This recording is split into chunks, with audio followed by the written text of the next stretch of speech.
Chers dirigeants, ne restez pas seuls dans votre coin à déprimer, à pleurer, à essayer de tourner en long, en large et en travers dans votre tête vos problèmes, parce que si vous n'avez pas trouvé encore, c'est peut-être qu'il faut aller la chercher ailleurs, la solution. Donc sortez un peu de l'isolement, de la solitude, venez nous rejoindre et discutez de tout ça avec vos pairs, en plus de tout ce que le CJD peut apporter d'autre en termes de formation d'outils.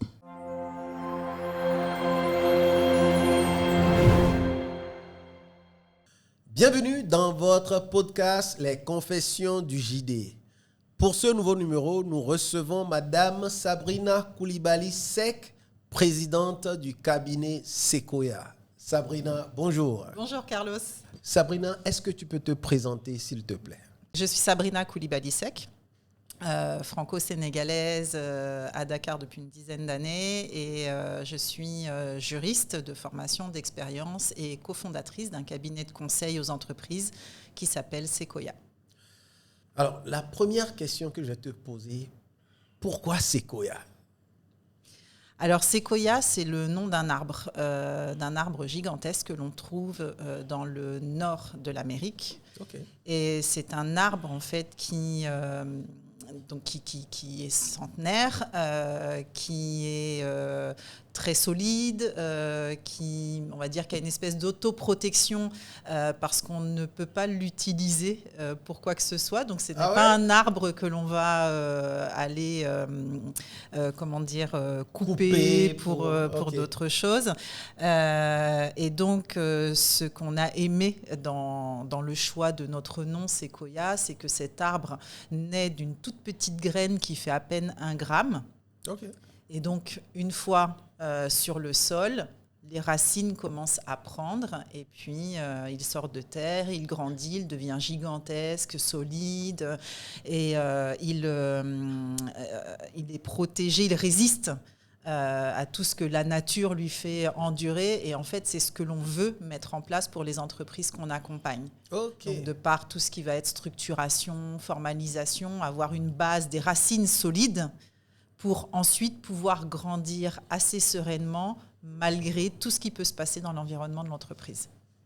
Mais excellent. Il y a un élément qui m'interpelle tout de suite. Oui. Je m'attendais à ce que plutôt le nom soit d'abord lié à vous, ce que vous avez envie de mettre en place pour vous. Je ne sais pas si vous voyez un peu la nuance, mais finalement, dans le nom de l'entreprise, la réflexion était plutôt basée sur votre cible, sur les vos autres. clients. Oui. Excellent. Tout à fait. J'apprends des choses. C'est la première fois qu'on me fait cette remarque d'ailleurs. Oui. Je pense que c'était involontaire et c'est juste propre à nos personnalités de cofondatrices. Involontaire, peut-être oui, mais pour moi, je vois un élément de stratégie d'entreprise là-dedans, tout de suite, qui est véritablement le fait de faire le focus sur les autres. Mais on va revenir là-dessus tout à l'heure.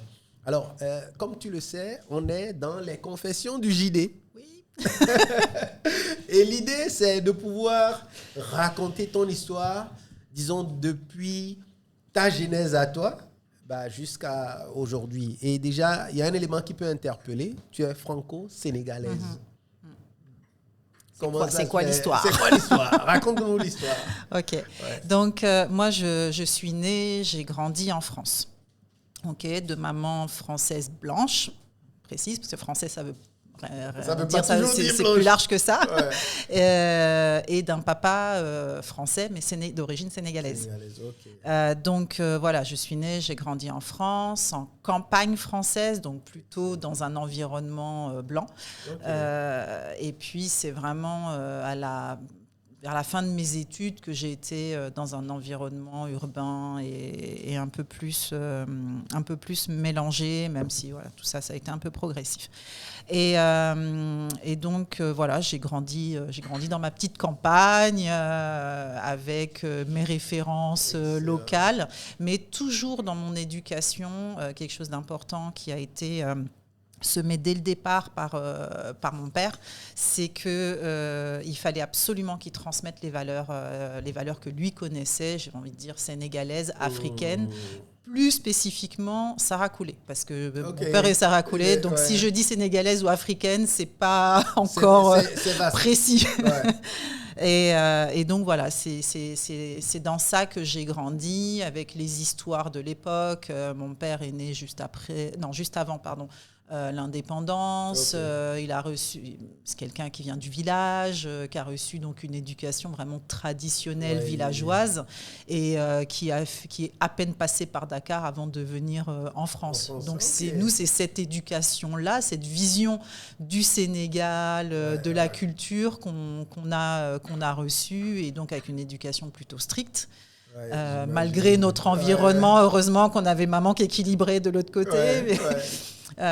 Éducation plutôt stricte, mais cet amour du pays qui a vraiment été transmis, avec un espèce de fantasme aussi autour de ça, puisque c'était l'image quittée à l'époque et sans intégrer tous les éléments d'évolution. Excellent. Et il y a une question qui me vient à l'esprit. Comment ça se passait, la vie, disons, en campagne française pour finalement une métisse, ou pour des métisses? Ah non, je peux parler que de moi. Parce que même entre moi et mes sœurs, on est 3 filles, même père, même mère. Et oui, parce que je suis aussi dans ce moule-là. Excellent. Et donc, après, ça dépend des caractères. Dans notre campagne, il y avait quelques familles mixtes. D'ailleurs, j'ai aussi la sœur de ma mère qui s'est mariée avec un noir. Donc, il y avait aussi des enfants métis. Et qui étaient dans la même ville. Oui, dans le même village, parce que c'était un village. Et donc, il y avait quelques autres familles aussi de couples mixtes, plutôt blanc-noir. Et plutôt la maman blanche, le papa noir. Et donc une catastrophe pour s'occuper de nos cheveux, etc. Ça, c'est la petite anecdote. Et puis je pense qu'il y avait peut-être deux familles où les deux adultes, les 2 parents étaient noirs, c'était des Antillais. Mais c'est vrai que nous, étant nés, ayant grandi dans le village, on faisait partie de la communauté. Mais cela dit, il y avait quand même du racisme, il y avait tout ça. Mes sœurs en ont souffert, pas moi. Mais bon, je crois que c'était plus lié à mon caractère. Alors, tu es l'aînée? Oui, je suis l'aînée. Raconte-nous un peu comment ça s'est passé, le collège, le lycée, la vie en famille, la vie finalement, avant la formation universitaire que j'imagine était plutôt sur Paris. Même pas. Même pas. Non, je vais raconter. Donc comme je disais, moi, je suis l'aînée de 3 filles. Même père, même mère. On a grandi dans un village qui faisait à peine 4000 habitants, donc plutôt des Français locaux, avec l'école primaire à côté, le collège qui était dans le village, mais un collège qui glanait aussi des élèves des villages environnants qui étaient encore plus petits que les nôtres. Donc c'était vraiment la campagne. C'est juste pour expliquer. C'est vraiment la campagne. C'est comme quand on parle du village ici au Sénégal. C'est l'équivalent en France, toute proportion gardée. D'accord. Donc c'était vraiment la campagne. Il y avait les champs, la forêt, les vaches. Alors, moi, j'ai pas connu mes grands-parents. Ils sont décédés un peu avant et un peu après ma naissance. Mes grands-parents maternels. Mais en fait, j'ai quand même connu des oncles et tantes de ma mère, donc qui faisaient office de grands-parents et qui étaient dans le village également, qui étaient dans un village à côté, et qui avaient eux pour le coup un corps de ferme avec les champs à côté, les grands hangars. Quand je parle donc de tu campagne, as connu un peu oui, cette vie. Quoi. Ah oui, j'ai connu cette vie-là quand les étés, donc quand on était beaucoup avec la famille du côté de ma mère, donc vous imaginez, t'as 6 enfants métis, parce qu'il y en a 3 donc du côté de ma tante aussi, 6 enfants métis en pleine campagne où on court, et puis le reste de la famille c'est que des blancs, puis il y a nos 2 papas noirs qui sont dans tout ça aussi. Et voilà, et donc on est en pleine campagne et tout.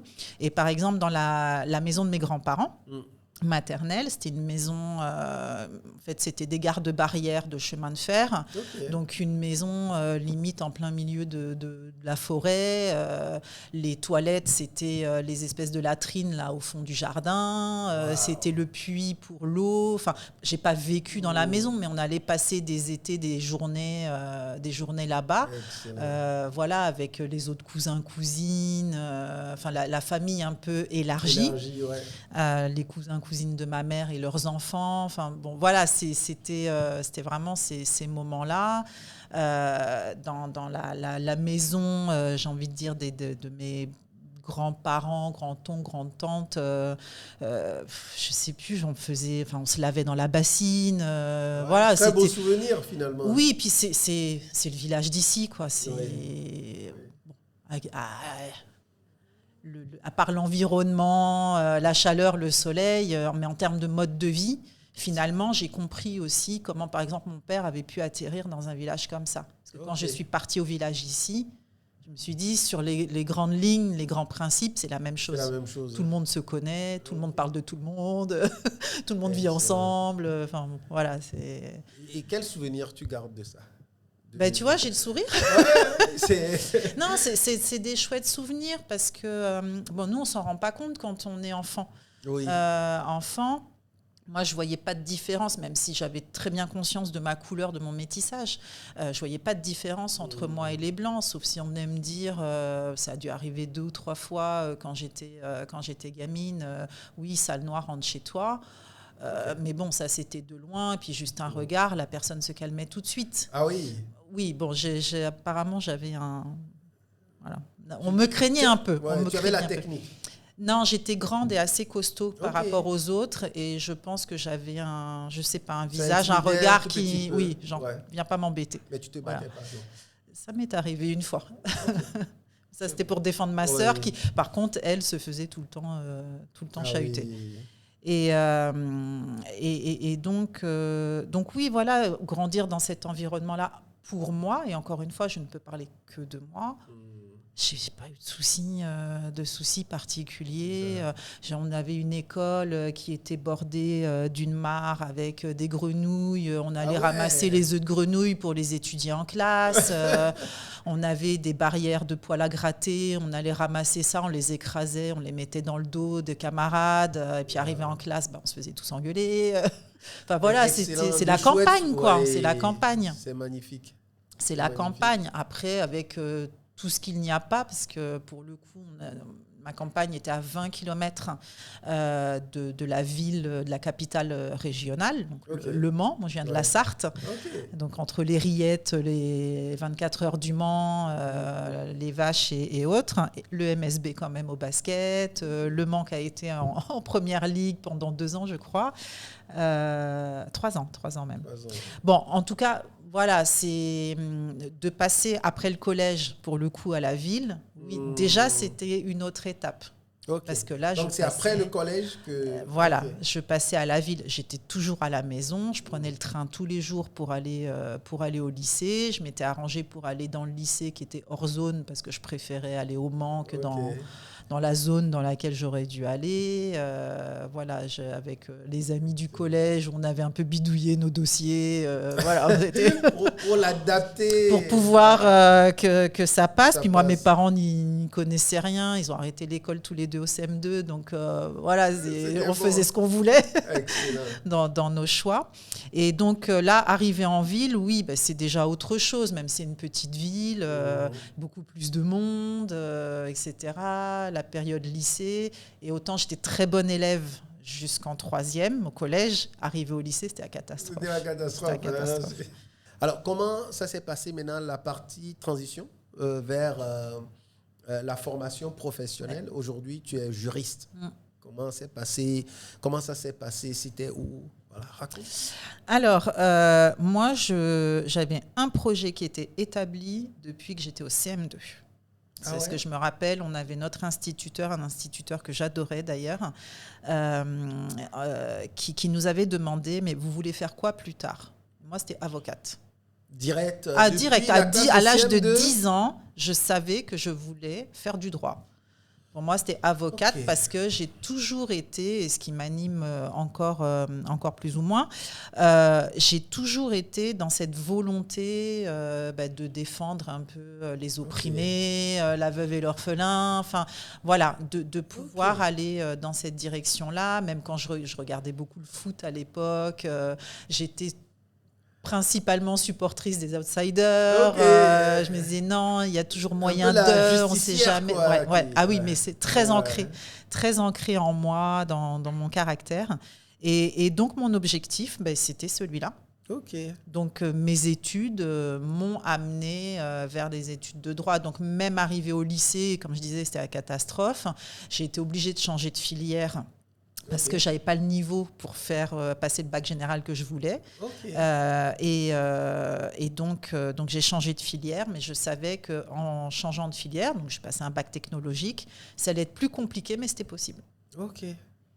Donc le projet était établi depuis... l'âge de 10 ans. L'âge de 10 ans, c'était établi. Je suis arrivée à la fac avec mon bac technologique. Encore plus de liberté. Et cette fois-ci, je quittais la maison parce que j'arrivais en cité universitaire. Alors là, c'était la panade. Je faisais la fête tout le temps. Mais c'est normal. Je faisais la fête tout le temps. Et puis comme les taux de réussite me disaient que de toute manière, je ne pouvais pas avoir ma première année, j'ai juste fait le nécessaire pour avoir ma bourse. Pour rester, quoi. Pour rester, voilà. Mais dès le mois de février, en fait, dès les premiers partiels, j'avais complètement abandonné le truc, quoi. J'allais juste au TD pour avoir mon petit chèque, enfin mon petit virement chaque mois, et puis c'est tout. Wow. Et donc, pour la petite histoire, moi, j'ai fait ma première année de droit 3 fois. Waouh. Parce que première année, j'ai rien fait. La deuxième année, je me suis dit, bon, là, ça y est, maintenant, il faut que je travaille, mais il fallait que j'apprenne à travailler. Parce que je n'étais pas quelqu'un qui travaillait. J'étais très bonne élève jusqu'au collège, mais parce que je vivais sur mes acquis. J'écoutais, j'avais des facilités, je vivais sur mes acquis. Et puis, et au lycée, c'est ce qui m'a valu, d'ailleurs, de ne pas réussir à avancer. Quand je dis vivre sur mes acquis, il suffisait que j'écoute, que je suive en classe, et après, voilà, je faisais. Mais je ne travaillais pas individuellement, personnellement. Et à l'université, il faut travailler. Et quand on ne travaille pas, quand on n'a pas la méthode, voilà, tout ça.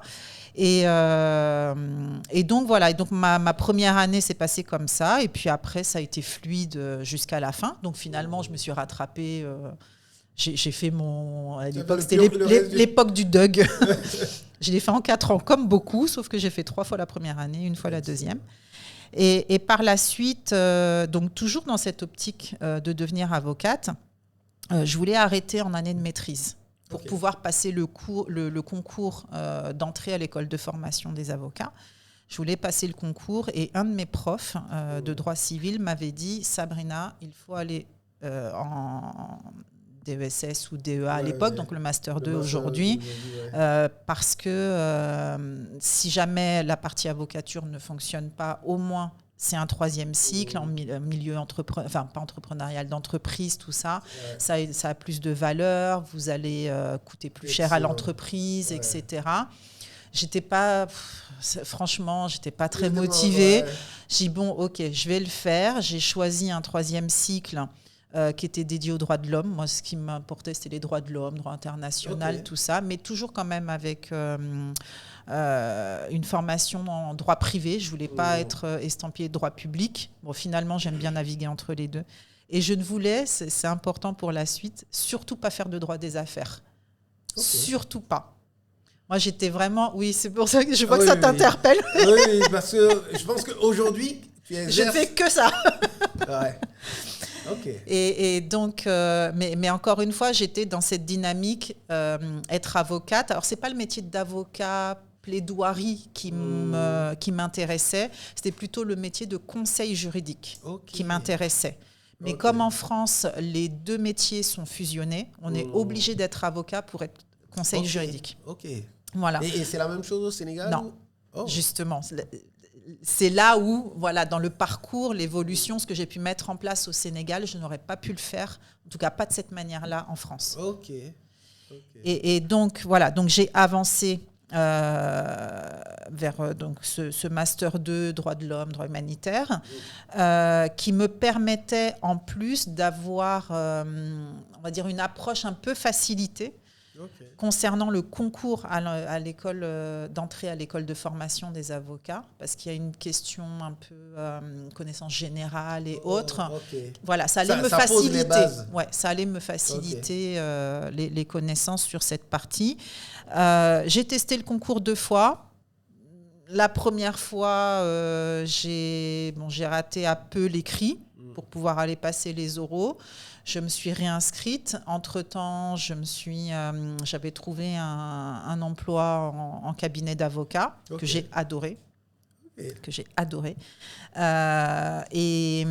puis la deuxième fois, finalement, je n'ai même pas retenté. Je me suis inscrite, mais je n'ai pas retenté le concours parce que l'expérience, justement, en cabinet d'avocat m'a montré que je n'avais pas envie de me lancer vers de la profession libérale, j'avais pas envie de devoir aller chercher les clients, de devoir courir après l'argent. Et puis j'arrivais à un âge aussi où je voulais me consacrer, fonder ma famille, la construire, etc.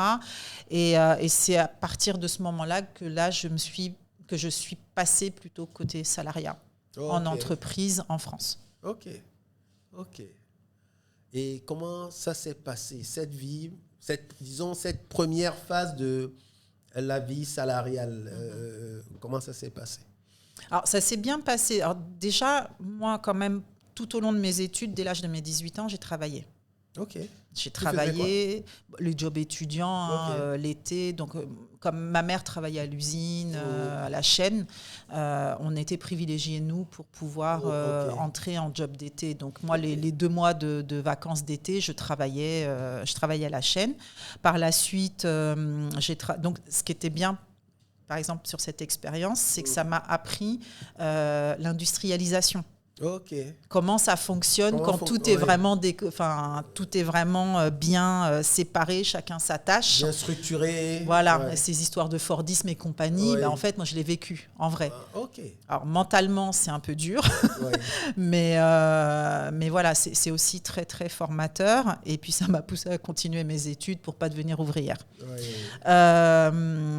Donc j'avais cette expérience-là. Après, j'ai travaillé dans la restauration comme serveuse, en milieu touristique. Un vrai parcours, finalement. J'ai fait des ménages dans les gares, nettoyer les toilettes, etc. Enfin bon, des jobs en fait comme ceux qui vont travailler au McDo, KFC, je sais pas où. Excellent. Bon, moi, c'était ça. Et donc, une fois que j'ai terminé mes études, que j'ai décidé de ne pas poursuivre dans l'avocature, la question s'est posée maintenant au cabinet d'avocats à poursuivre ou pas. Parce que j'ai adoré le contact client. J'ai adoré. C'était la première fois que l'avocat, en 5 ans, partait en toute confiance en vacances pendant 2 semaines. Il m'a laissé les clés du cabinet, rencontrer les clients, les gérer. Et puis, s'il y avait, si on devait rédiger des assignations, des courriers, des trucs comme ça, il me dit, il n'y a pas de problème, fais-le. Et ça c'est super important, intéressant en termes de confiance en soi, de professionnalisme, de se dire que quelqu'un qui est expérimenté te fait confiance. C'est ça. Comme ça, alors qu'on ne se connaissait pas. Et puis alors, lui aussi, en plus, pour la petite histoire, on m'avait mise en contact avec cet avocat-là, parce que j'avais fait un stage de 3e cycle de Master 2. Et la personne qui encadrait mon stage m'avait mise en contact avec cet avocat, qui était spécialisé en tout ce qui était demande de droit d'asile, sans-papier, après un peu de pénal, un peu de droit du travail. À ce que je voulais. Oui, vraiment. Vraiment. Et donc l'avocat, quand je l'avais contacté pour voir s'il y avait si le poste était disponible et tout, parce que c'est ce que m'avait dit l'autre personne, je pense que je l'avais eu au téléphone un vendredi. Il m'avait dit, vous commencez lundi. Et là, je lui ai dit, peut-être quand même qu'on se voit avant, pour voir. Voilà. Si ça match, quoi. C'est ça. Et moi, j'ai eu beaucoup de recrutements, en fait, comme ça. Comme ça? Qui se sont fait des recrutements qui ne rentrent pas dans le moule. Ah ouais. Ça, c'est ce que j'appelle les recrutements à la Carlos ou bien au Carlos. Voilà. Mais c'est pas mal. Je sais pas. Mais bon, c'est assez drôle. Et donc, on a travaillé ensemble un peu plus d'1 an. J'ai essayé de mettre un petit peu en place le système et tout. C'est moi qui étais principalement en contact avec les clients. Il y avait la confiance. Ah oui, mais vraiment. Quand je devais passer le concours, j'ai même un client à qui j'ai dit, là, je quitte le cabinet, j'ai le concours à passer. Un sans-papier, hein. Sans papier, avec les situations un peu tendues qu'on peut connaître. Il me dit, vous êtes là jusqu'à quelle heure? Je lui dis, attendez-moi. Il est parti, il est revenu, il m'a offert un parfum Dior, un vrai, hein, pas la copie. Wow. Et non, vraiment, c'était super. Je rencontrais les familles, tout ça, c'était génial. Quand on arrivait à aboutir, à avoir enfin les papiers, voilà, ils débarquaient en famille, merci. Ça changeait humainement la vie, parlant, c'était chouette. Et donc, quand s'est posé la question maintenant de rester ou pas au cabinet, à d'autres conditions. Là, l'avocat ne pouvait pas suivre. Okay. Donc, j'ai dit, je vais chercher ailleurs. C'était un petit cabinet? Oui, c'était un cabinet. Moi, l'avocat avec lequel je travaillais était seul. C'était juste des locaux qui étaient partagés entre 3 avocats. Okay. Et donc, je discutais avec les 3, mais je travaillais vraiment que pour un seul. Okay. Voilà. Et ce qui était chouette, c'est qu'il y avait une transmission. S'il y avait un papa, un vieux papa d'origine algérienne, paix à son âme, il est parti entre-temps, qui transmettait son cabinet à sa fille, avocate. Et donc, lui m'a raconté énormément d'histoires. Et moi, j'adore aussi cette relation entre les anciens et les plus jeunes. Wow. J'avais donc une autre avocate aussi qui était là, pareil, qui prenait des stagiaires et donc avec qui on échangeait beaucoup. Ça m'a permis de rencontrer aussi des gens d'autres origines, d'autres confessions. Dans le métier. Ouais. C'était. Puis ils intervenaient un peu tous dans le même domaine. Hein. Ils intervenaient un peu tous dans le même domaine. Mais en tout cas, chouette, très très chouette expérience. Et après ça, donc c'est là que j'ai découvert le salariat vraiment pur et dur. Quand j'ai commencé à chercher les autres qui vont avec. Alors.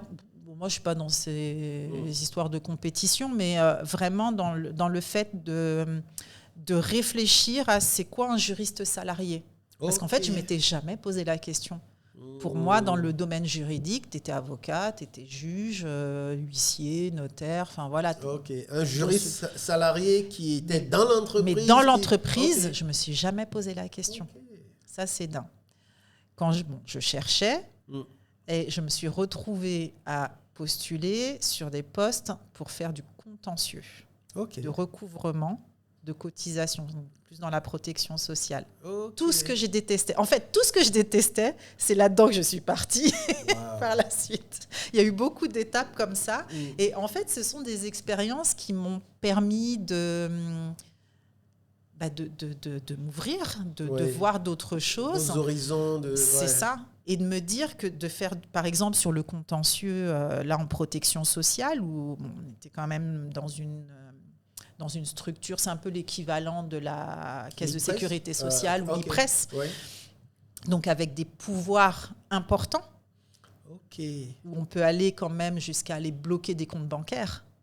Des entreprises ? Des entreprises. Donc, et là, j'ai découvert, parce que je n'étais pas dans une caisse sociale lambda, j'étais dans une caisse sociale qui était dédiée aux agriculteurs. Et j'ai découvert un contentieux du recouvrement humain. Et ça a été une très belle expérience aussi. J'étais avec des collègues qui étaient adorables. Excuse-moi, c'était dans le privé ou dans le public? En fait, ces structures-là, elles sont des structures privées qui gèrent un service public. Et donc, j'ai principalement par la suite navigué dans des structures privées qui gèrent un service public. Parce que je me disais bien, en tout cas pour ce qu'on connaît au Sénégal, c'est le public, disons, pur et dur, tout ce qui est caisse de sécurité sociale, IPRES et tout. Je comprends mieux. Alors, je ne suis pas certaine que la Caisse de sécurité sociale au Sénégal soit purement publique. Elle gère un service public, mais je ne suis pas certaine. J'avais dû regarder à l'époque, j'ai oublié, mais je pense qu'elle n'est pas complètement... dans sa forme juridique, elle n'est pas publique. C'est pas une administration. Ok, je vois, je comprends. Et puis bon, en même temps, ce sont les sujets sur lesquels tu travailles. Oui, voilà, c'est ça. C'est ça, exactement. Et donc, oui, ça aussi, ça a été une très belle expérience parce que, bon, là j'ai quitté, oui, j'ai pas précisé quand même, j'ai fait mon université au Mans, j'ai fait ma dernière année, donc le Master 2 en région parisienne, à l'université d'Évry. Pour la petite histoire, j'ai pas aimé la ville du tout et finalement, c'est là-bas qu'on s'est installé avec la petite famille. Pour notre première partie de vie familiale. Quand j'ai quitté le cabinet d'avocat et avant mon installation à Évry, vie de famille, cet emploi salarié là que j'ai finalement eu dans cette caisse de protection sociale, c'était en région. Donc à peu près à une heure de Paris. Et puis là, on allait visiter en plus les fermes. On était au contact aussi des agriculteurs. Ça te ramenait un peu dans l'environnement d'enfance. Oui, quoi. Et puis moi j'aime bien le contact avec les gens. J'aime pas rester dans le bureau devant mon ordinateur. Non. Ok. Non. Excellent. Non. Excellent. Et donc après, sur le parcours, voilà, ça. J'ai eu cette expérience-là. Bon, c'était un CDD. J'ai eu cette expérience-là. Après, je suis revenue sur Paris. Ensuite, j'ai eu divers CDD. Dans des entreprises ou même des administrations. Mais pareil, soit en protection sociale, soit sur tout ce qui est... Alors, les équivalents, on a ça ici, les maisons de la justice et du droit. Voilà. Donc, tout ce qui était conseil et autres, j'ai fait ça. Je suis passée aussi par le ministère de l'Emploi en France. Donc, pareil, c'est CDD.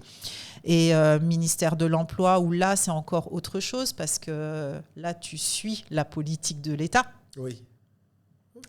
Avec plus ou moins de marge de manœuvre, mais c'est bien de voir de l'intérieur aussi comment les choses sont élaborées, sont fixées. Voilà, c'est ça. Et ça a été mon premier contact aussi avec l'assurance chômage, parce que c'était un sujet que je traitais, donc qui n'existe pas au Sénégal, mais c'est un sujet que je traitais là-bas. Et en fait, c'est dans le cadre de cette expérience-là que j'ai rencontré mon futur employeur, qui allait être donc l'UNEDIC en France, qui est un peu la tête au niveau national de tout ce qui est élaboration de la réglementation et l'indemnisation du chômage en France. En France, ok. Finalement, c'est plusieurs, je ne vais pas dire petites, mais plusieurs expériences. Ok. Et quelle a été la dernière expérience en France ? Donc c'est celle-là, c'est à l'UNEDIC. Et ça a été, là, c'est vraiment une expérience qui réunissait tout ce que j'avais fait un peu auparavant. Parce que, alors, je n'avais pas de contact direct avec les demandeurs d'emploi. On travaillait plutôt avec toutes les institutions qui intervenaient dans le domaine de l'emploi. Donc, avec l'État, avec, au début, quand j'y étais, c'était l'Agence nationale pour l'emploi, donc l'équivalent de l'ANPEJ ici. Sauf qu'il n'y a pas le J parce que c'est ouvert à tout le monde. On touchait aussi ce qui était les ACEDIC parce que c'était le réseau opérationnel en fait de l'UNEDIC. Et ce qui était intéressant aussi, c'est qu'on était géré par les partenaires sociaux, donc les représentants patronaux et les représentants de salariés.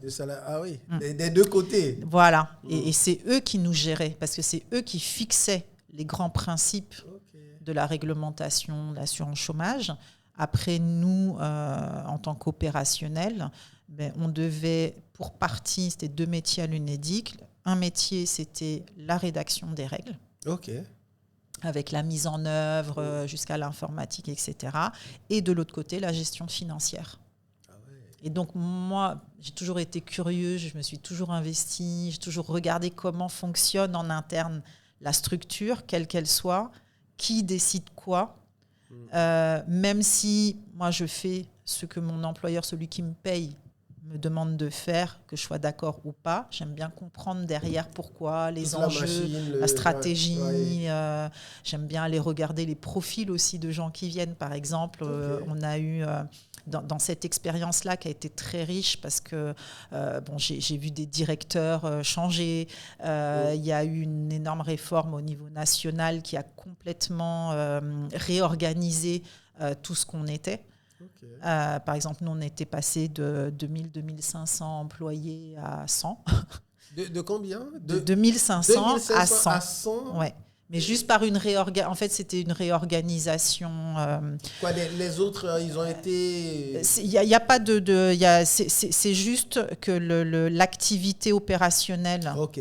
Donc là, c'était les ACDIC, de ceux qui versaient l'assurance chômage, passaient maintenant du côté d'une structure publique. Okay, et donc, en fait, on a créé, à l'époque, c'était Pôle emploi, créé cette structure qui reprenait non seulement la NPE, donc ceux qui sont chargés d'aider à la recherche d'emploi, et les ACDIC, donc ceux qui sont chargés de verser le chômage, et puis de recouvrer les cotisations auprès des employeurs. Donc voilà, j'ai vécu toute cette réforme, et là où ça a été extrêmement riche, c'est que rentrer en tant que juriste en CDD, j'ai signé, alors moi j'ai eu mon Master 2 en 2002, j'ai signé mon CDI, mon premier CDI, et le seul d'ailleurs de ma vie, en 2007 ou 2008, j'ai même oublié. Ok. Ouais. Donc, comme quoi, il ne faut pas désespérer de non 2002 plus. À 2007, 2008. C'était que des CDD. 5-6 ans. Ouais, je pense que c'est 2008 que j'ai signé. Et donc, je suis rentrée comme juriste. J'ai touché à plusieurs éléments à l'intérieur, mais après, comme on était assez nombreux, c'est assez dispatché. On est spécialisé, dans certains domaines. Mais ce qui était intéressant, c'est que ne serait-ce que sur la partie juridique, il y avait vraiment participé à l'élaboration même des lois. Oui, c'est intéressant. Participer à la prise de décision de ceux qui décident des règles qui devront être mises en place. Okay. Je dis bien participer parce que c'est un ensemble d'éléments. Ouais. Participer à la mise en œuvre de cette fameuse réforme nationale qui impactait quand même tout le territoire et sur plein d'aspects différents. Donc, à mettre en place des conventions avec ceux qui allaient finalement mettre en œuvre pour nous, donc qui étaient aussi des institutions nationales, pas qu'en France d'ailleurs, ou pas qu'en métropole française, parce qu'il y en avait aussi ailleurs. Donc, d'aller négocier ces partenariats, de mettre en place tu étais les au relations. Cœur même de... Moi, c'est super de la machine. Chouette. C'est ça. Excellent. Et de regarder, donc de travailler de manière transverse avec les métiers, avec les finances, avec le contrôle de gestion, la comptabilité, parce qu'on a besoin de tous ces renseignements.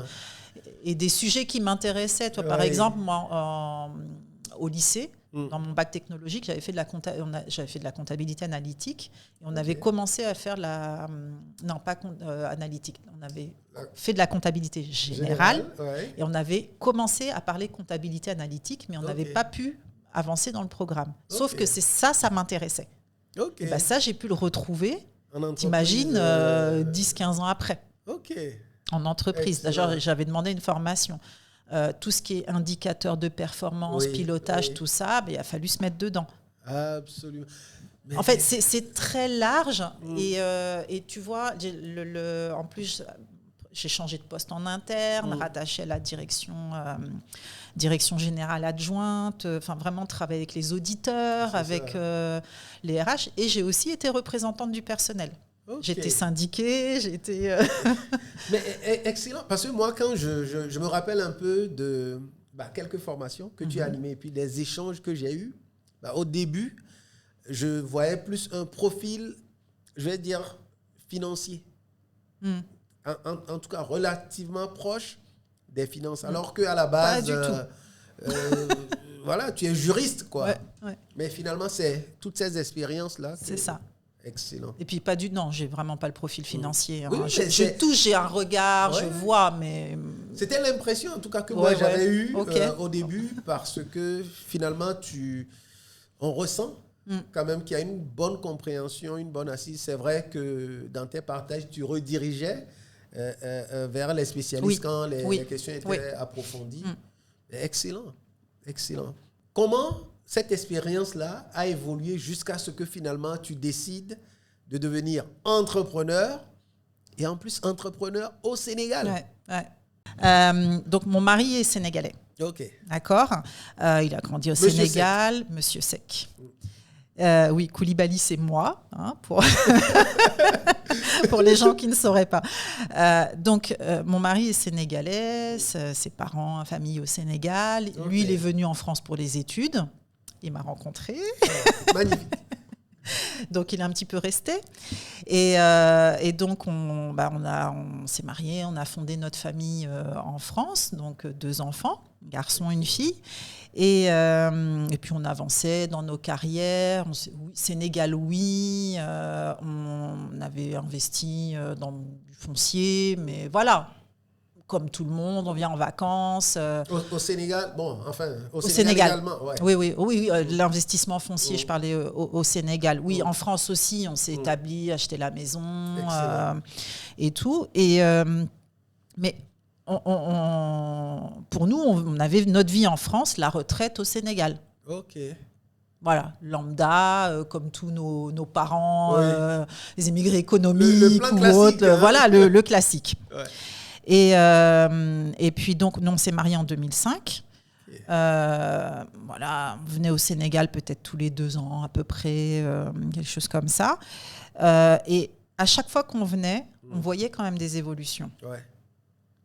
Nous, de notre point de vue diaspora à l'époque, par exemple, l'arrivée d'Abdoulaye Wade, ça a été waouh. Okay. Parce que l'image internationale, les infrastructures et autres, ça nous parlait et on se dit waouh. Il y a un changement là, il y a quelque chose. Il y a quelque chose qui se fait. Donc, on voyait ça, on avance. Et puis, je pense que ça doit être en 2011. On est parti avec mon mari quelques jours, parce que chaque fois qu'on venait, on sortait un peu de Dakar avec les enfants, ou tout seul d'ailleurs. Et 2011, on est parti sur la Petite Côte, en pleine semaine. Le vendredi, on revient sur Dakar, et dans l'autre sens, donc il y avait déjà un bout de l'autoroute à péage. On revient, on voit des bouchons. On se dit, mais c'est quoi ce truc? Et là, on nous dit, mais c'est les Dakarois qui partent en week-end. Oui, nous, ça, on le connaissait de Paris. Oui. On le connaissait. Oui, je vois. Mais pas à Dakar. En tout cas, moi, mon père, ça fait trop longtemps qu'il est parti. C'est pas du tout les mentalités. Et même mon mari, à l'époque où il était là, il n'y avait pas cette mentalité de partir en week-end. Déjà, on a bien du mal à partir en vacances, avoir des loisirs. Donc, encore moins en week-end sur la Petite Côte. Quoi. On s'est dit, OK. Et on a commencé à regarder. Essayer de poser des questions. Dans l'environnement de mon mari aussi, en France, au travail notamment, il y avait quelques Sénégalais, et même des amis d'ailleurs, des voisins à nous sur Évry, qui regardaient pour rentrer. OK. Donc, on en entendait parler, voilà, comme ça, sans plus, vraiment. 2013, pas mal de changements pour moi au travail, des petits soucis perso et pro. Et puis une chose qui m'a marquée, on avait eu, je crois, pratiquement 8 mois. On n'a pas vu le soleil à Paris. Ah ouais. La grisaille, parce que quand on vit ici, on s'en rend pas compte. Mais ça donne un état un peu dépressif quand tu vois pas le soleil, la lumière. Absolument. Donc 2013, c'était l'année des 40 ans de mon mari, en plus, tout ça. Bon, il y avait plein de choses qui faisaient que ça n'allait pas, on s'y retrouvait plus trop, on voyait qu'on allait stagner en France.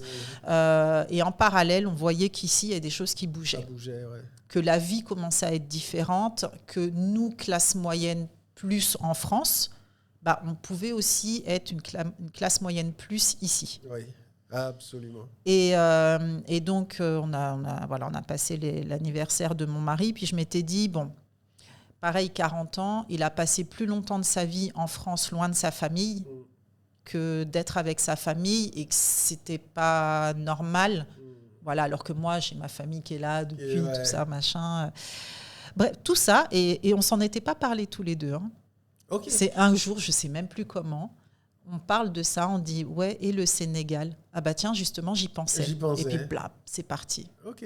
c'est parti comme ça. Et puis voilà, comme je dis, hein, toute cette ambiance en France où tout le monde fait la tête, les gens sont jamais contents de rien. Alors que bon, il y a des choses, oui, tout n'est pas tout beau, tout rose, mais il y a des choses, il faut travailler.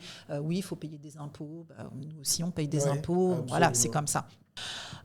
Donc tout ça mélangé faisait qu'on s'est dit, on va regarder du côté du Sénégal. On n'a rien dit à nos parents, hein, on n'a rien dit à nos familles. Non. Sinon, ils allaient... Eux, c'est la vieille école. Vous avez un CDI, vous gagnez bien votre vie. On a notre argent tous les mois. Donc, et puis, eux, ils ne pouvaient peut-être pas comprendre cette réalité, en tout cas, cette évolution, cette pente, finalement, de croissance, entre guillemets, sur laquelle était le Sénégal. Bon, j'espère qu'on y est toujours, mais... Ouais. Et donc, en tout cas, voilà, tout ça mélangé, on s'est posé et pendant 2 ans, on participait à des salons, on posait des questions, on observait, on venait plus souvent aussi. Et moi, entre-temps, en plus, j'ai ma petite sœur qui s'est installée au Sénégal. Donc, elle aussi, elle pouvait me faire des retours, même si elle est venue tout de suite après ses études. Voilà, c'était vraiment en pleine jeunesse, avec 0 attache, il n'y a pas de risque, tout ça. Mais ça permettait de voir un peu, de capter. Finalement, tu avais quelqu'un sur le terrain ? J'avais quelqu'un Oui, après, c'est facile de venir dans un pays où on a du monde. C'est quand même rassurant. Et donc, voilà, on a regardé avec mon mari, on s'est dit...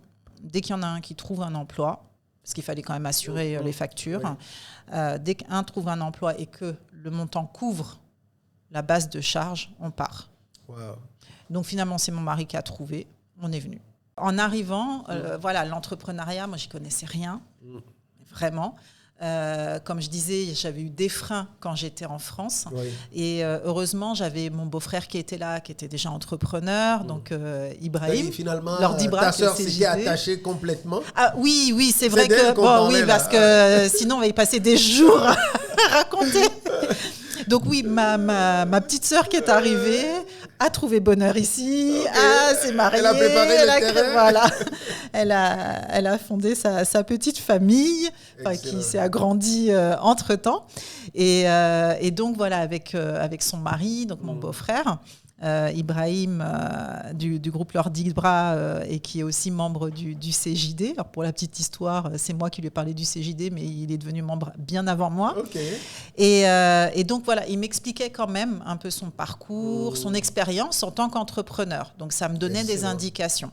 J'ai mon beau-père aussi qui était à la retraite, mais qui accompagnait des projets, des gros projets, mais qui pouvait me donner aussi des tips. Et puis après, j'ai moi, ma curiosité, qui je suis. Je suis quelqu'un qui est plutôt ouverte à l'extérieur. Donc, ce que j'ai fait, c'est que pour pouvoir démarrer... Bon, je suis une femme, j'aime pas démarrer sans support, sans que j'ai un minimum, carte de visite, logo, machin. Absolument. Donc ça, c'est Ibrahim pour le coup qui m'a accompagnée dès le départ. Et puis après, ma sœur m'avait parlé des espaces de coworking. Et donc à l'époque, Jocolabs. Et c'est vrai que en tant qu'entrepreneur, et ça fait partie des conseils aussi, il faut sortir de chez soi. Parce qu'à partir du moment, ça c'était en 2016, sur le premier semestre 2016, j'ai rencontré donc les gens de Jocolabs. Donc à l'époque, j'avais rencontré Nyanya Konaté qui était là en intérim parce que Fatim Nyonyox était en arrêt. J'ai rencontré Karim Si. Voilà. Et moi, lors de la rencontre, j'aurais dit c'est simple, c'est quoi Jocolabs ? Vous faites quoi ? Moi, j'ai mes activités, mais j'aime bien savoir aussi les environnements dans lesquels je suis et voir quelle participation je peux aussi apporter. Excellent. Donc, et c'est pour ça que j'ai pas mal aussi, j'étais pas mal dans l'animation de la structure jusqu'à ce que beaucoup de personnes pensent que je travaillais pour Jocolabs. Et c'est là où je dis, j'avais beau venir avec mon Koulibaly Consulting à l'époque, très axé juridique, mais on me topait Jocolabs parce que je participais beaucoup à d'événements, des animations au nom de Jocolabs. Mais ça m'a permis de rencontrer une partie de l'écosystème entrepreneurial et notamment les startups. Absolument. Parce que finalement, 2015, il y avait déjà, je pense, des startups, mais c'était l'espèce de vivier là, à l'époque des PAPS, Firefly, Mafal, CJD. C'était véritablement le démarrage même de l'écosystème. Ouais. Parce qu'il y avait le CETIC qui était là, mais pareil depuis pas très longtemps, je pense. Enfin, et voilà. Et donc, vraiment, 2015, même moi, j'ai senti ce foisonnement, cette effervescence de l'écosystème. Et puis, par la suite, avec la création de l'ADER, 2017-2018. Enfin, voilà, voir toutes ces évolutions. Donc, moi, je naviguais dedans. Et donc, je rencontrais les entrepreneurs, l'écosystème, ceux-là. Je rencontrais aussi les institutions parce que j'ai créé mon cabinet. Moi, je suis venue, mes références françaises, dès 2015. Octobre 2015, je crée le cabinet en entreprise individuelle. Moi, j'ai pensé que, d'emblée, j'allais faire quelques agréments dans des boîtes publiques et puis qu'on allait me donner des marchés. Alors là, j'étais sur un fantasme royal. Mais en fait, moi, je m'étais formalisée, immatriculée pour ça. Mais sinon, non, l'entrepreneuriat, je connaissais en théorie, mais pas en pratique. Et comment s'appelait le cabinet à l'époque? Koulibaly Consulting. Koulibaly Consulting, ok. Et c'était au début une entreprise individuelle? Entreprise individuelle, simple. J'étais toute seule. Après, petit à petit, je prenais des stagiaires de temps en temps. Et puis, en même temps, il fallait que je vive un peu, parce que bon, c'est bien l'argent de mon mari, mais moi, je n'ai pas été éduquée à vivre au crochet de quelqu'un. C'est pas mon éducation et moi je suis un peu comme les hommes, c'est-à-dire je peux être très frustrée de ne pas avoir mon argent qui rentre, qui participe à la famille, mais voilà, de ne pas avoir mes propres revenus et donc en même temps que d'avoir le cabinet, j'avais des petits contrats aussi de vacation, donc je suis rentrée dans l'enseignement. J'ai fait le groupe BEM avec les différentes écoles qui sont dedans. Tu le fais toujours? Non, ça, je l'ai fait sur 2 années. Mais justement, après, avec l'évolution des activités qui me prenaient de plus en plus de temps, je ne voulais pas continuer parce que ça n'avait pas la qualité aussi que je voulais. Et moi, quand je m'engage dans quelque chose, je veux le faire à fond. Et si ça n'a pas la qualité que je souhaite, ça me frustre. On précise quand même que tu es toujours dans la formation, mais pas au niveau des écoles. Pas à l'école, pas en scolaire. L'académique. C'est ça. C'est ça. Mais très enrichissant, c'était vraiment chouette. Puis de voir les jeunes aussi, parce que ce qui m'intéressait là-dedans, c'était aussi d'être en contact avec la jeunesse, de voir un peu ce qu'elle pense, comment elle pense, ici au Sénégal, même si c'était des jeunes qui venaient de différents milieux, des milieux très aisés, très nantis, et des milieux beaucoup moins aisés, moins nantis, parce qu'il y avait aussi une des écoles, c'était beaucoup de boursiers. Qui venaient de banlieue et autres. Et donc ça, pour moi, c'est super enrichissant. Ça fait partie de l'apprentissage. Absolument. Et en 2019, j'en avais entendu déjà parler avant par notre chère Gloria du CJD. Et en 2019, en fait, j'ai été recrutée au CJD en CDD pour coordonner un programme qui s'appelait The Africa Invest. Voilà, parce que donc, le CJD, depuis, je crois, fin 2017-2018, s'était engagé à mettre en œuvre un programme dédié à l'accompagnement des entrepreneurs de la diaspora qui souhaitaient venir au Sénégal ou faire du business avec le Sénégal. Ils avaient réussi à intégrer aussi l'accompagnement d'entrepreneurs locaux. Et donc, dans le cadre de ce programme-là, c'est comme tout partenaire de mise en œuvre, il y a du boulot, il y a de la coordination. C'est un projet. Il y avait le lead qui était en France et donc le projet était déroulé dans 3 pays, Sénégal, Tunisie et Maroc. Ah oui, c'était assez costaud. C'était très costaud, super intéressant, un vrai défi. Et donc, moi je le dis souvent, je le dis en rigolant parce que c'est une expérience enrichissante, mais ça a été aussi un traumatisme par moment. Quand on est partenaire de mise en œuvre de gros programmes, il faut vraiment savoir comment fonctionne le système. Avec quel profil de bailleur on va, quelles sont les exigences, etc. etc. Je comprends et comment on négocie le contenu d'un programme avec les impacts opérationnels pour pouvoir mettre en œuvre avec tout ce qui va être gestion financière aussi à côté, etc. Évaluation. Tout ça. Donc tout ça, voilà, pas évident, mais super riche. Et donc moi, je suis arrivée en 2019, je remplaçais l'ancien coordonnateur. Okay. Et donc voilà, je suis arrivée, j'ai pris le poste et dans le même mois, je partais pour la première fois dans mon village. Alors ça, c'était à titre personnel. Okay. Puis j'avais des vacances aussi familiales. Et donc voilà, mon premier contact avec ça, c'était 2019. Okay. Le projet devait se terminer en fin 2019, début 2020. Okay. Et donc voilà, c'est comme ça que j'ai intégré le CJD. Et c'est Ibou qui m'avait fait passer l'entretien, puisque c'est Ibou Dionne, qui était président à l'époque du CJD, qui m'a fait passer l'entretien et tout. Voilà. Comme je disais, j'avais connu le CJD avant, parce que j'avais déjà rencontré Issoufou Traoré, qui était le président avant Ibou, qui m'avait parlé aussi de ce projet-là, mais dans un autre cadre en fait. Dans un autre cadre. Et puis après, j'avais regardé un petit peu ce qu'était le CJD, mais voilà, sans plus. Et c'est une fois maintenant que j'ai intégré ce poste de coordinatrice et que j'étais dans les locaux de Cerex avec Ibou à côté, parce qu'il gérait quand même son entreprise, que j'ai vu de l'intérieur ce qu'était le CJD. Et toi, finalement, tu es rentré, disons, d'une façon différente, complètement, en tant que salarié d'abord du... Excellent. Ouais. Donc c'est vraiment ça.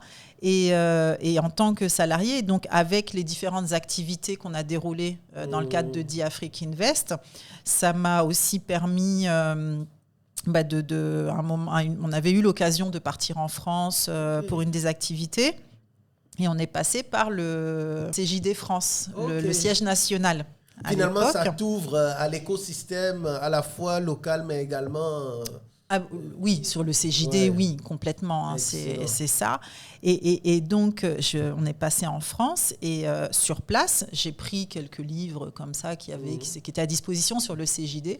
Et quand j'ai lu les livres Oser diriger autrement et un peu l'histoire du CJD, ça m'a énervée. Je vais expliquer pourquoi. Explique. Ce qui m'a énervée, et j'avais eu l'occasion de le dire, mais là, c'était encore plus, c'est que le CJD manquait de communication. Ok, tu avais trouvé qu'il y avait de la richesse ? En fait, personne ne connaissait le CJD, alors que c'est un mouvement qui était hyper riche. Tu as des dirigeants, des entrepreneurs, des patrons, comme on dit, avec toute l'image qu'ils peuvent faire ressortir, que les autres peuvent avoir, t'es riche, t'es inhumain, etc. Enfin, la mauvaise image, la caricature du patron. L'image que moi-même j'avais quand j'étais jeune, cela dit en passant. Je détestais les grandes entreprises, les patrons c'était tous des voleurs, enfin bon.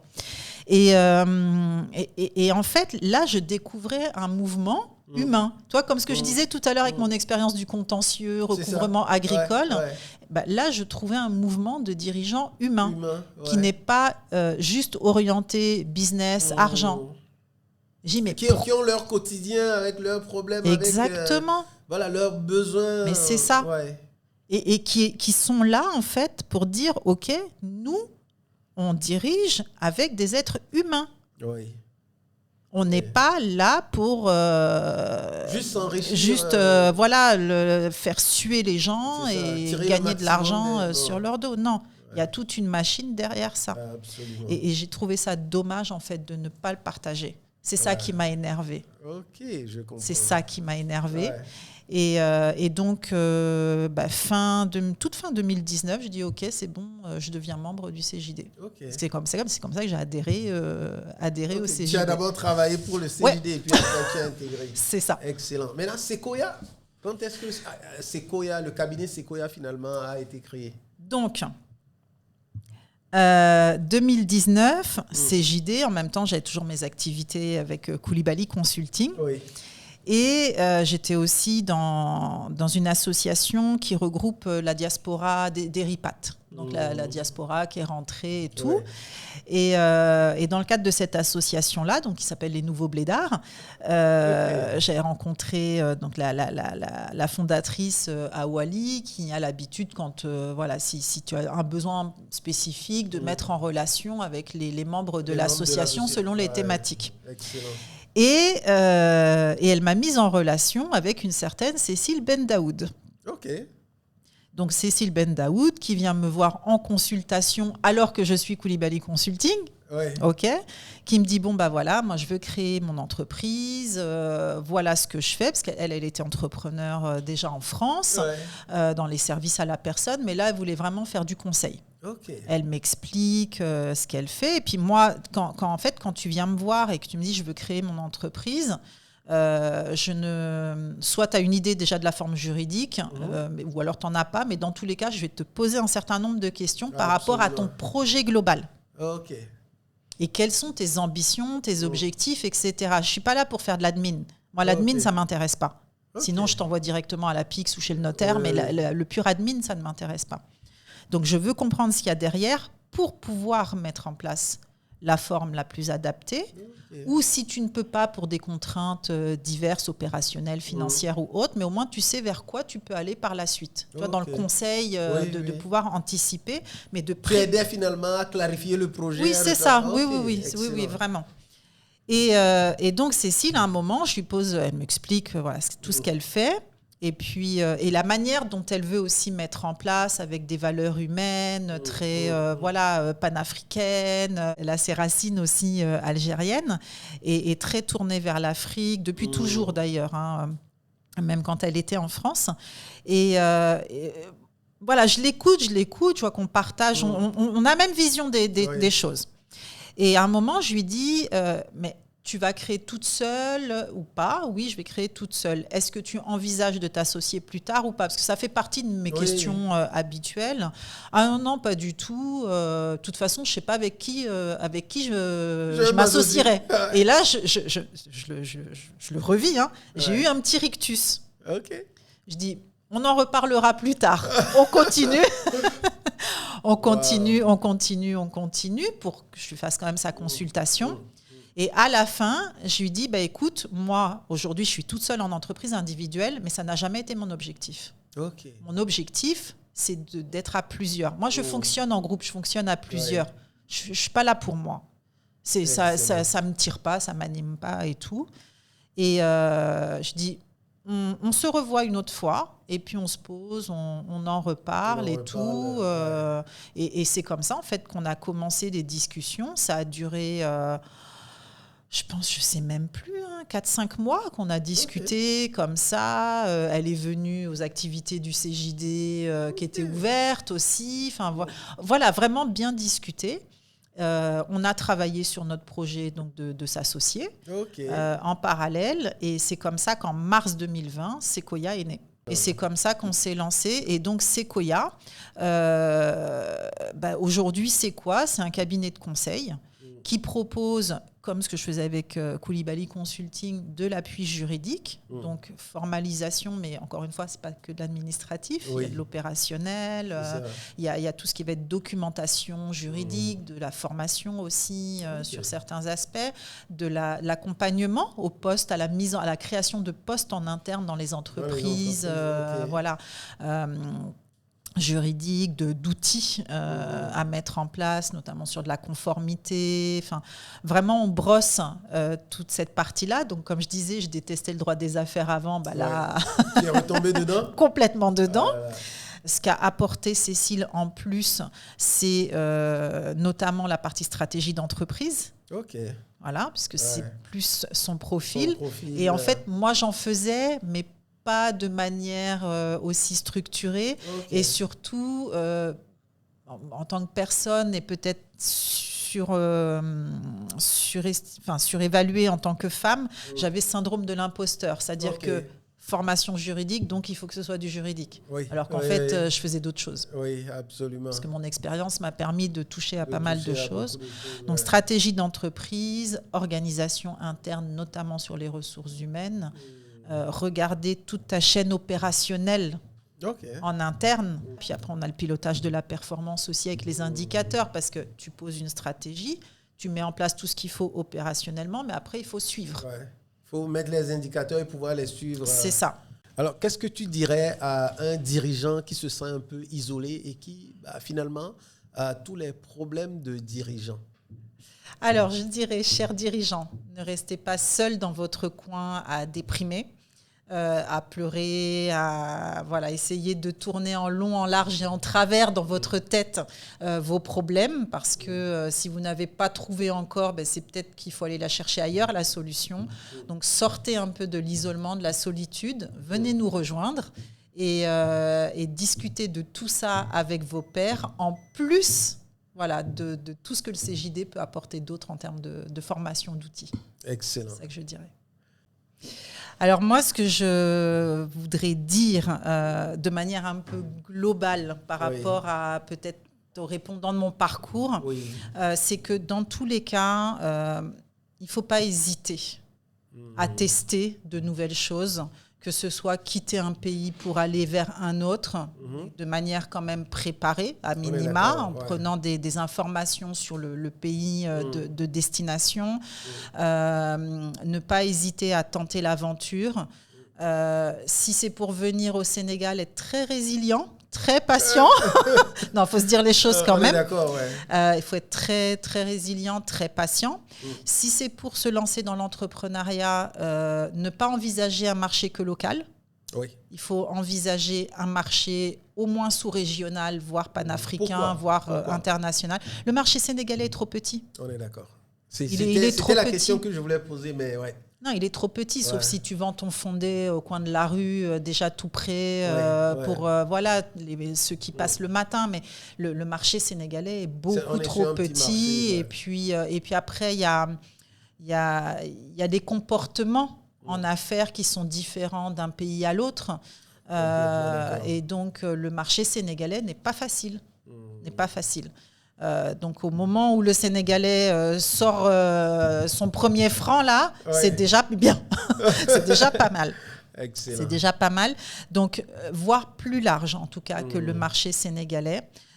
Pour ceux qui viendraient vraiment de l'extérieur, de pays plus développés, j'allais dire occidentaux, mais peu importe, de pays plus développés, plus structurés, plus organisés, avoir cette capacité d'adaptation à ne pas vouloir imposer ce qu'on a appris à l'extérieur. Comme on le dit pour le matériel électronique ou autre, la tropicaliser. Il faut se tropicaliser. Il faut se tropicaliser. Voilà. Là, on est vendredi, je suis en tenue du vendredi. Mais j'ai oublié ma tenue. Mais ça, c'est juste un petit clin d'œil. Il faut se déconstruire pour se tropicaliser. Absolument. Garder quand même des choses de base, alors l'identité, puis même la base, mais ne pas se dire, OK, je connais. Même quand on est sénégalais de l'extérieur, ne pas se dire, c'est bon, je suis chez moi, ça va passer. Non, ça ne va pas passer comme ça. Et puis on a des environnements, des contextes qui sont très différents. Mais en tout cas, oser, avoir les reins solides, mais oser. Merci à toi. Merci beaucoup. J'espère que vous avez pris autant de plaisir que moi à écouter notre invité d'aujourd'hui. Je vous donne rendez-vous dans le prochain numéro avec un autre JD ou une JDette. En attendant, je vous invite à nous laisser vos commentaires et surtout à partager ce numéro.